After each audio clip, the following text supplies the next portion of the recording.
Yes, hello po mga boss. Ito po, meron tayo uli na bossing subscriber natin na nanonood sa YouTube natin. At actually nakabili na siya nung nakaraan sa atin. At puso rin yun, puso ito. Ngayon bumalik sa atin si bossing at mamimili uli siya ng puso. Ito po una natin pinakita sa kanya na 6M70 new pace na super class A po ito. 380 horsepower, double AGR new pace, sobra sariwa po nito. And then ito pa po yung mga tinignan naming unit, ipapasilip ko po sa inyo. Mga tinignan namin ng unit, pagpipilian namin. Si bossing na galing Saudi po to si bossing.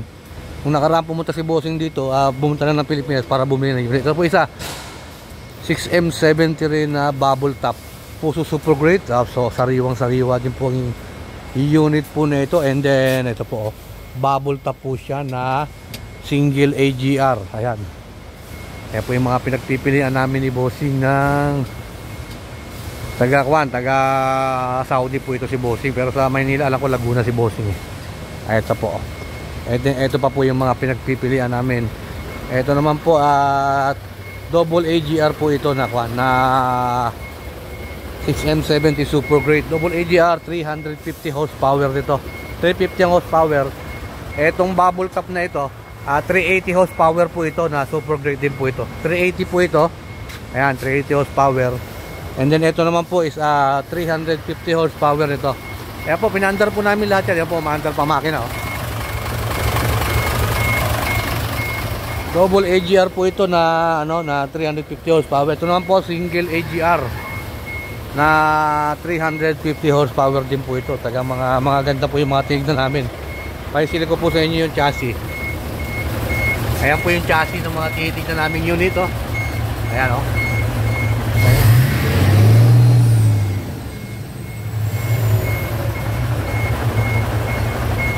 Kita nyo naman yung chassis, sobrang sariwa talaga kita nyo, original wing band body. Hindi siya patong wing band. Ayan kita nyo naman, sobrang sariwa. Ayan po, mula harapan hanggang likuran po ang talagang napakasariwa. Tignan natin yung pangilalim. Talaga naman makikita nyo po talagang kung talagang may diferensya. Dito pa lang Ayan, dito pa lang makikita nyo na kung may diferensya. May mga libro na dapat yan. Ayan, kita nyo naman, wala talaga naman sariwang sariwa ang unit. Talagang pwedeng labanan yung mga ganitong unit.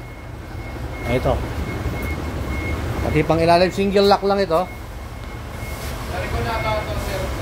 Hindi pa sir, hindi pa. Ito, steel flooring. Steel flooring. Isa lang ngayon ang tangke niya ng diesel. Isa lang sir? Isa lang. Pero pwede naman pala dito. Pwede naman sir yan. Sir, may pintura talaga ito sa Japan pa yan. Ayan. Steel flooring. Ayan talagang mula harapan ng kalikuran, wala kang makikita pang ilalim talaga dito pag may bulok na unit dito sa pinapatungan ng airbag na ito, may may libro na yan. Ito walang libro. Wala siyang Skyflex kung tawagin. Pati rito sa pangalawang airbag. Dito mo palang makikita kung bulok ng mga unit dito. Dahil dito laging tumatalsik yung tubig. Ayan. Okay naman. Okay sir. Wala sir, talaga. Walang Ayan, dito po, sariwa mula kaliwat kanan, wala kang makitang kalawang na kapintasan. Press pa yung pintura Press pa po yung pintura sir. Kapal din yung niya Secondary. Ayan po, malakas. Sa 6 ang kapal.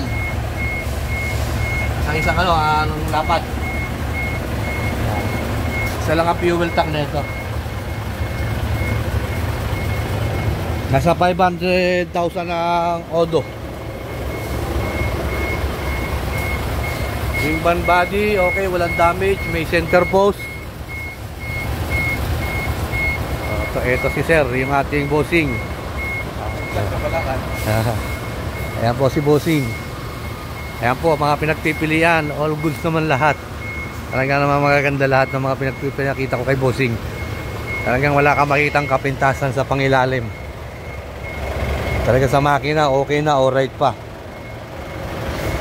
Ngayon tayo mag-guide po ng mga customer sa tubig. Kaya po mas marami po nagpapaguide sa atin dahil tayo po ay marunong sa makina at marunong po tayo mag-inspeksyon ng buong unit.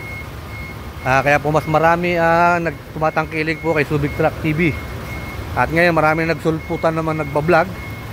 Dumami na kami kaya ito, papagalingan na lang ng inspeksyon, pagalingan ng na performance, at kung babalik-balik sa iyo yung mga bossing mo. Ayun, sa akin naman pabalik-balik lang si bossing, babalik na sa akin to, pangalawang balik na ito.